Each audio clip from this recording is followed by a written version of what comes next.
A very good morning to all of you, my dear friends. This is Shafiq Ahmed, and you're all welcome to your favorite YouTube channel. Let's learn together. So, welcome back to all of you, my students. We have gone through about the Deccan also in our previous tutorial, but in this class also, we will start from here. That is the recap of the previous lesson. That is the Deccan. Agriculture was first developed in the Deccan. That is the great statement you can see over here, and that has really a lot of proof also to prove this one.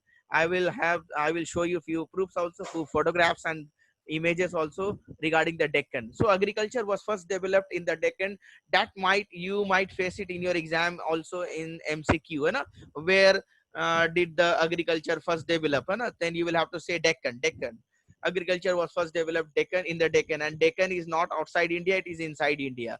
Deccan is known for its what? A unique culture, unique tradition. है ना? डेक्कन बहुत famous है किस चीज के लिए? अपनी culture के लिए, अपनी कस्टम्स के लिए, अपनी ट्रेडिशंस के लिए. They are very famous, and their custom and culture and tradition are known as Dravidian culture. है ना?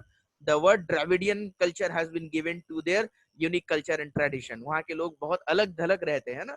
They used to live all अलग, है ना? Different, separate from other people. It is also known for megaliths. In means they have made large buildings, magnificent temples, and very beautiful and very big temples also.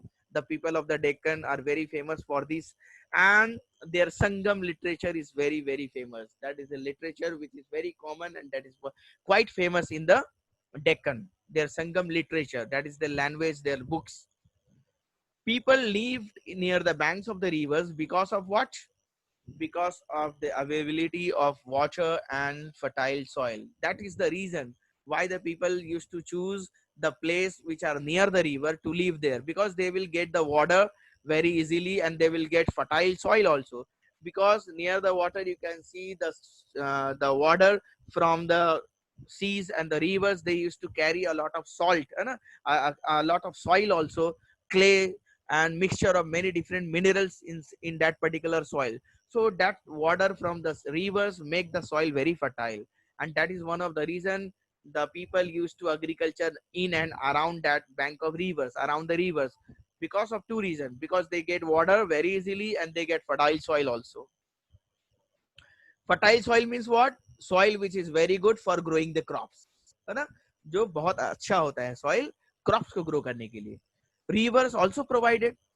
The rivers are not only providing water for agriculture or fertile soil. The rivers are also providing water for drinking, for washing, even for fishing. Fishing, you can do fishing, you can eat fish, and as well as you can sell it also in the market and earn a lot of money.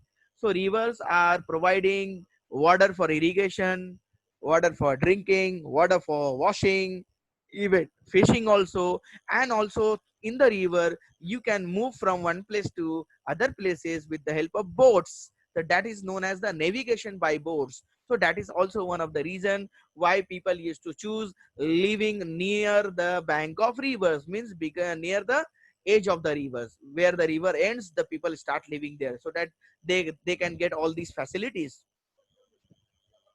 So Narmada Valley of Madhya Pradesh is an example of the Deccan. है ना? डेक्कन का एक बहुत बड़ा example क्या है? That is Narmada valley of Madhya Pradesh. That I am going to show you that Narmada valley of Madhya Pradesh in our next slide. I will show you few images from Narmada valley of Madhya Pradesh. तो मध्य प्रदेश में नर्मदा नर्मदा वैली जो है वो क्या एग्जाम्पल है? किस चीज का? डेक्कन के लोगों का, है ना? People of the Deccan. And the first people, now it is quite important, my dear students, the first people to grow crops like wheat and barley, these are the name of the true crops. And the first people, वो लोग पहले लोग जिन्होंने ये दोनों चीज को grow किया था, were the people of Suleiman, means the people who were living near this particular hill, Suleiman and Kartar hills. These are the hills where they used to get a lot of water also from the hills. So the people who were living in these hills, they started first of all growing wheat and barley around 8,000 years ago. Let me tell you that around 8,000 years ago they started growing wheat and barley. So the people of Suleiman and Kartal hills. Let me show you few images in our next slide which you will surely like, है ना? आपको बहुत पसंद आने वाला है. Let me show you.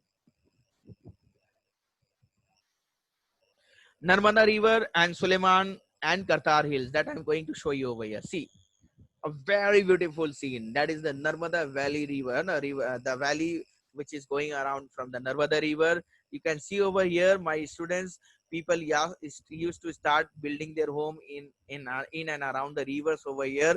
They used to come there and get the water and for their agriculture, for growing their crops also. Next image is you can see over here the Narmada River Valley that is in the Deccan. You can see also people can use the boat also from here from moving to move from one place to another. You can see the dam is also there. One dam is also there, Narmada Valley River Dam, and you can see a lot of houses over here, my dear students. You can see it. And here is the map. Let me show you where is the Suleiman Hill and the Kartar Hill. This you can see. Kartar Hill, and that Suleiman Hills are here. Now it is not in India; they are outside India. These particular two hills are in Pakistan right now. ये दोनों हिल अब कहाँ हैं? पाकिस्तान में. लेकिन पहले India Pakistan तो सब एक था. So that was the reason. So now these particular Suleiman Hills and Kartal Hills. So the people of this area first of all started growing wheat and barley, है ना? Around 8,000 years ago. And you can see over here Vindhya range, Garo hills are also the hills where people started living in and around these particular hills and ranges so that they can get a lot of facilities. Let me show you one more image, my dear students.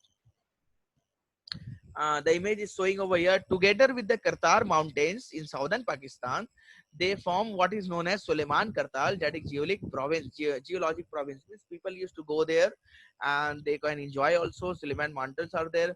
But nowadays, these particular Suleiman and Kartal hills are where they are in Pakistan.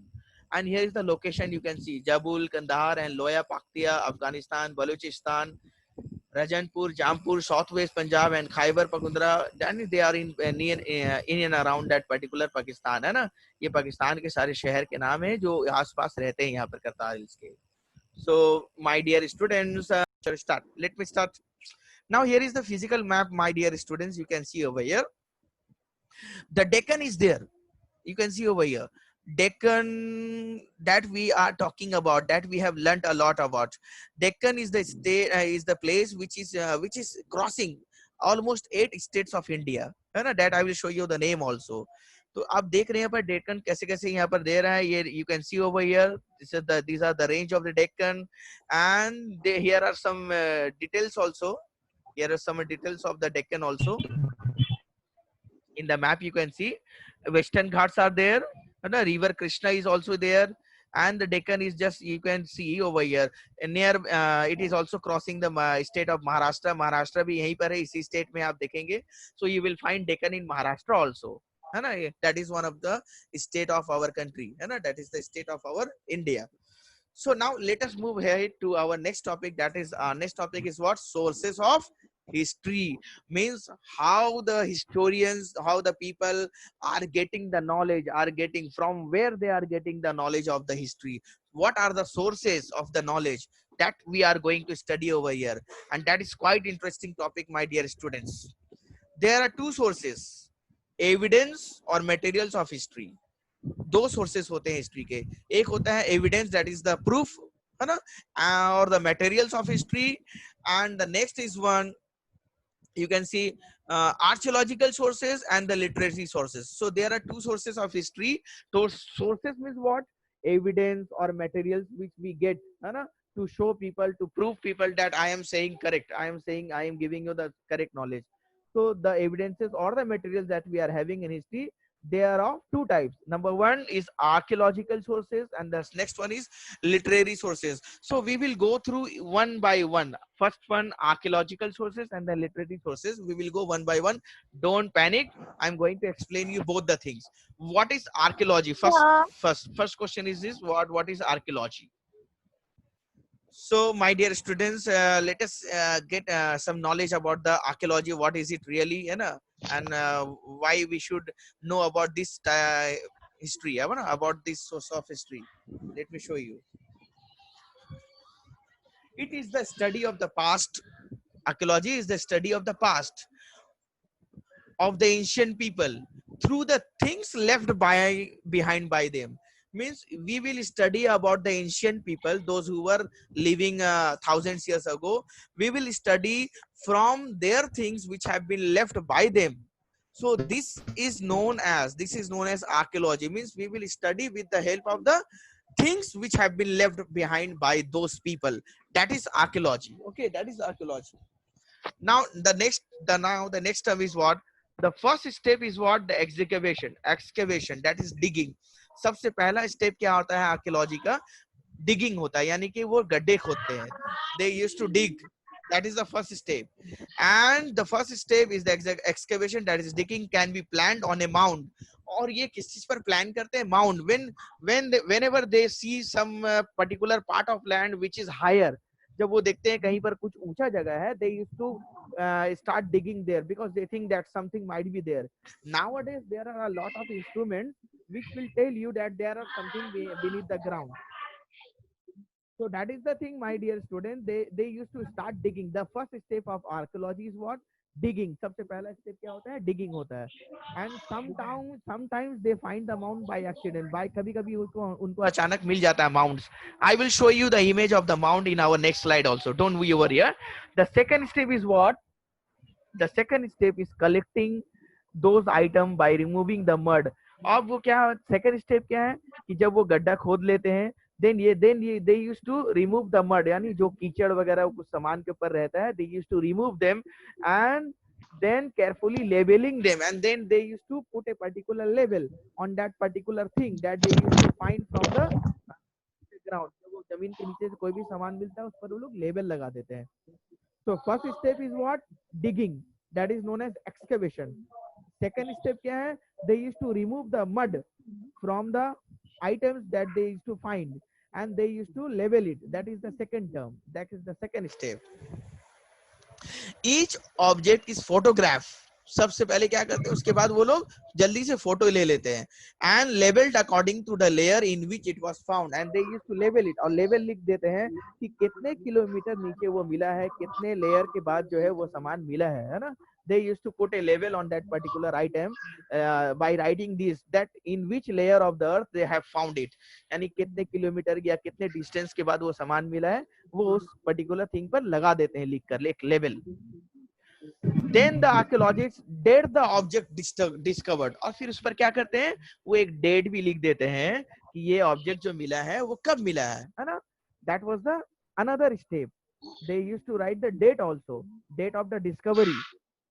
For these different scientific techniques are used. अब उसके बाद शुरू होता है. The next step is that they used to employ, they used to use a lot of scientific techniques. Scientific तरीका वो लोग use करते हैं to find out that ये वो particular thing, the thing that they have found from the ground, that thing may be from how long years back, that thing, particular thing of how long years back they used to find it.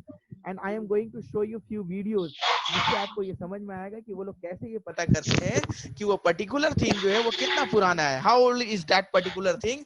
How do they find out? That I will show you with the help of video later on, after this slide. The most popular method, सबसे जो popular method है वो date पता करने का कि वो सामान कितना पुराना है. How old is that particular thing? The most important method is what? And the popular is what? Radio carbon dating method. Method का नाम क्या है? रेडियो कार्बन डेटिंग, और शॉर्ट में क्या है? Carbon 14 dating method. अब ये मेथड क्या होता है? That I M again showing you with the help of video. So name of the method, the popular method which is used to tell us the thing, that how long that particular thing has been made and how long years back that particular thing is from. Then that particular method is what? Radiocarbon dating method, that is carbon 14. That for example dating of bones is done by this method. समझ लो कि एक particular, you have found a particular skeleton from the ground. Then how will you tell, how can we detect that particular man has died how many years back? So there is a method. That method is known as carbon 14 method. Carbon 14, that I am going to explain you with the help of one video also. Let me complete this one. See, and the last and final step, जब वो date पता कर लेते हैं कि ये कितना दिन पुराना है, तो उसके बाद वो क्या स्टेप लगाते हैं? The last step is what? The last and final step is to interpret. Interpret means what? They try to find out what that object tell us.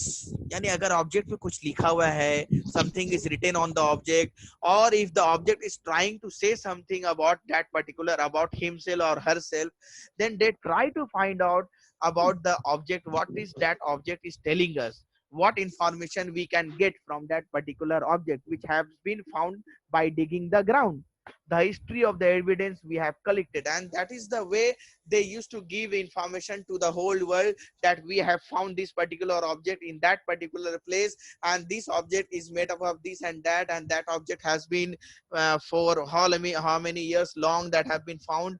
So this type of information they try to find out. That is the last step, that they try to find out the details of the object. Such as the object found at Mohenjo-daro. Mohenjo-daro is one of the name of the city, है ना, बहुत oldest city है, एक शहर का नाम है. That was found in Indus Valley civilization. I told you about Indus Valley. Indus is the name of the river, है ना. तो उस रिवर के आसपास में जो लोग रहते थे, we used to call them as civilization, सभ्यता. Those who are living there, Indus Valley civilization, we used to call by the name. So Mohenjo-daro is one of the very famous city of that particular place, Indus Valley civilization. And that tell us what? That kind of jewellery people were, यानी उस वक्त के लोग किस type का jewellery पहनते थे, किस टाइप के हाउस में रहते थे, व्हाट आर द कस्टम्स, वो कैसे अपने रीति रिवाज उनके क्या थे, what were the toys they were using and what were the pottery they were using. We got all the information from this particular city of Mohenjo-daro, and the archaeologist people have found this particular city beneath the ground. Ground के नीचे में ये city उन बच्चों archaeologist को मिला था. And from that particular city, after digging, they got all the information what type of people were wearing, what type of thing were. Okay, my dear students, over here that we have learned that there is a famous method known as radiocarbon dating method. From this particular method, the people, the archaeologists, they used to know about the date of the particular thing which have been discovered, and from how long back is that particular thing. So they used to know from this particular scientific method. And that we have done this one also, we have done this. Now let me show you about that we were talking about Mohenjo-daro. That is one of the famous city of Indus Valley civilization. And when the archaeologists dig the ground, they found this particular city.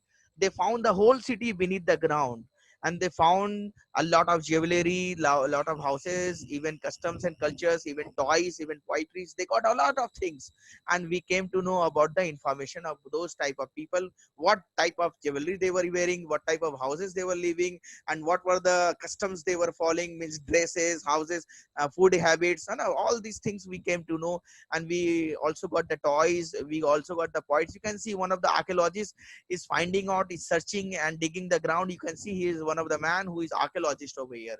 You can see in the image, my dear student. Now you can see particular this thing, that is the mound, है ना. ये mound इसी को बोलते हैं. ये this is the thing. You can see, देख रहे हैं आप, कुछ ऊंचा उठा हुआ है ना. It is top, ना ऊपर है, काफी high above the ground it is. You can see over here also. So these are the 4 images of the mound. So whenever they find these type of images, whenever the archaeologists find this type of mound, they should start digging there, because they hope that they will get something from that particular mound. So let me show you one video also, my dear students. After this one, I'm going to share one video with you, and that is quite interesting. You will have to see how do we know how old something is. अगर कोई चीज मिल जाता है तो वो कैसे पता चलता है that how long old is that particular thing, कितना दिन पुराना है, वो कैसे हम लोग find out करते हैं. And this is the video that will tell you all. But don't speak in between. I am going to share this computer sound also with you all. Let us start. Can I start, my dear students? Let me start. Yes. Start it. Watch it. Watch it carefully, eh? How do we know how old something is? For people, we'd ask to see their birth certificate. For trees, we'd count the rings. But how do we know how old a fossil is? Fossils have their own internal clock. Scientists can read it by looking at the ratio of 2 different types of carbon atoms. Of course, every living thing is made of carbon. Plants grab carbon dioxide from the atmosphere and use it to form complex organic molecules. Animals get their carbon by eating these plants. But there's more than one form of carbon. Most carbon atoms have 6 protons and 6 neutrons. We call this carbon-12. High up in the atmosphere, sometimes cosmic rays hit nitrogen atoms. This creates carbon with 6 protons and 8 neutrons. We call this carbon-14. Carbon-12 and carbon-14 behave alike, but carbon-14 has one unique and important attribute. It's unstable. So once an animal dies, the carbon-14 in its body will start to go away. Every 5,730 years on average, about half of the carbon-14 atoms will decay into nitrogen. This is its half-life. After one half-life, the animal will have about half the amount of carbon-14 it started with. After another half-life, it will have about a quarter. And after another half-life, it will have about an eighth. By contrast, the amount of carbon-12 it has in its body will stay the same. By measuring the ratio of carbon-14 to carbon-12, we can measure how many thousands of years have passed since the animal died. Carbon dating works for fossils up to about 60,000 years old. For older fossils, scientists use unstable elements that have much longer half-lives. The chicken opens in Cincinnati. Somewhere.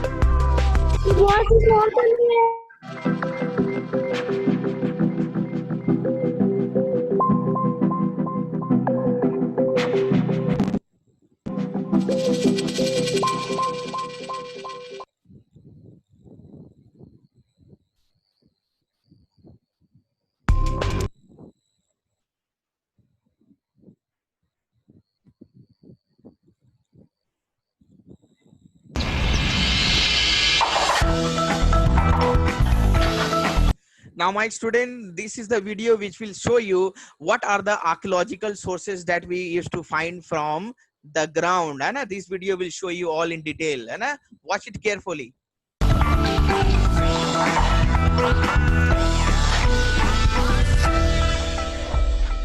We talk a lot around here about different kinds of living things. Ones that are alive today and ones that lived in the past. But do you know one living thing that scientists are always interested in learning more about? People. People have been around for hundreds of thousands of years, and human life has changed a lot in that time. How do we know? Well, a lot of what we know about how people lived in the past comes from what they've left behind. These things that were made or used by people in the past are called artifacts. Artifacts can be really old, like the stone tools that early humans used, or they can be not very old at all, like some cans that people tossed away just 50 years ago. No matter how old they are, there are scientists whose job it is to find and study these artifacts. They're called archaeologists, and they help us learn more about human history. So how do they do what they do?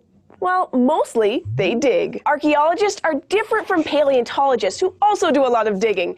Paleontologists study natural history and dig up fossils, but archaeologists study human history and dig up artifacts. Archaeologists spend a lot of time digging where they think they might find important historical objects or artifacts. But how do they know where to dig? If they have an idea of where they might find artifacts, they'll visit the spot and perform something called a survey. A survey is when archaeologists look for clues on the ground, like old or broken pieces of artifacts that suggest more cool artifacts might be underground waiting to be discovered. The archaeologists mark these spots with little flags. These are spots where they'll excavate or dig looking for clues. But sometimes archaeologists need to see the bigger picture when they're learning about a place. So they also survey places by looking at them from the sky. Hundreds of miles up in space, satellites are used by archaeologists to take pictures of places that might have buried buildings or the ruins of other structures that you can't see from the ground. Closer to Earth, some archaeologists use remote-controlled flying machines with cameras on them. By flying up just a few meters or so, these machines can give scientists a bird's-eye view of where there used to be something like a house or maybe a whole village. Once archaeologists have found the place they'd like to explore, it's time to get digging. But archaeologists don't just dig in these spots however they want. They carefully map out the whole area they want to explore. so they don't damage artifacts in the ground, and so they know exactly where they found them. And they do that by using grids. A grid is a design that breaks a section of the ground into small squares. These squares are usually marked with rope and string. Grids help archaeologists keep track of the different artifacts that they uncover. Each object they find is labeled with a grid number, and then its location is mapped, so archaeologists can remember exactly where each artifact came from. And when they're digging, archaeologists use all sorts of different tools, from spoons and brushes to shovels and even digging machines like bulldozers. So once an archaeologist is done surveying and digging for the day, what's next? It's time to go to the lab. The lab is where archaeologists get a close-up look at the things they've uncovered. There, they start to make guesses about who might have made the artifacts, what they were used for, and when in history they might be from. These are the steps that archaeologists use to study how people lived all over the world. Some archaeologists, for example, study ancient Egypt, discovering tombs where people were buried and learning about how the pyramids and other buildings were built thousands of years ago. Other archaeologists want to learn more about the people who built amazing old structures in places from England to the American Southwest. But lots of archaeologists study ordinary, everyday people in the past to see what their lives were like, whether it was a family of farmers in Europe 1,000 years ago, or workers who built railroads in the United States just 150 years ago. In a way, archaeologists are sort of like detectives, digging into the earth to see what questions they can answer about our history, which is pretty awesome if you ask me. Thanks for learning about archaeologists with us, and remember, if you have a question about anything you'd like to learn more about, just let us know by getting help from a parent and leaving a comment below, or emailing us at kids@thescishow.com. So have you seen this particular two videos, my students very careful? And the first video told you about how that carbon 14 method works out, and the second video told you what are the steps of finding out the things by the archaeologists. So these are the things that we will deal once again tomorrow in our own in our next class. That's all today. Thank you. Bye bye. Take care, my dear students. Hope that you have liked the video, and we will meet again in our next video release of the tutorial. And if you are new to this channel, please subscribe the channel and press the bell icon to get the information of the next release of the tutorial. Please share it with your friends and others also. Thank you for the time being. Take care. Stay at home. Bye bye. Take care.